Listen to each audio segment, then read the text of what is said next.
জুলাই জাতীয় সনদ বাস্তবায়ন ও পিআর নির্বাচনের দাবিতে কয়েকটি দলকে সঙ্গে নিয়ে জামায়াতের যুগপৎ আন্দোলনের বিপরীতে কর্মসূচি নিয়েছে বিএনপি। পাল্টা কর্মসূচি হিসেবে সারা দেশে নির্বাচনী আবহ সৃষ্টির সিদ্ধান্ত নিয়েছে দলটি।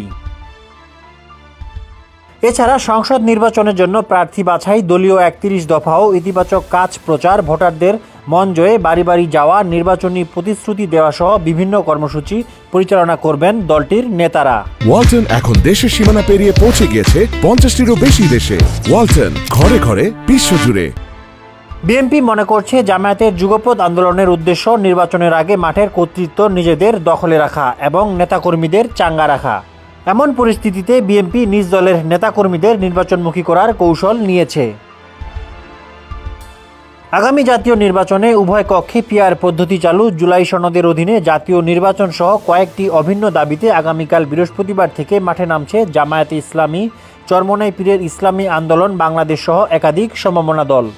প্রাথমিকভাবে এই দলগুলো ঢাকাসহ দেশব্যাপী ৩ দিনের বিক্ষোভ কর্মসূচি ঘোষণা করেছে।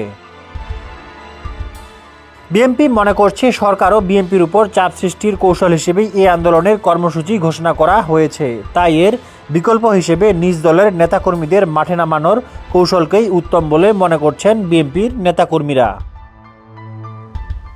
ডেস্ক রিপোর্ট, সমকাল।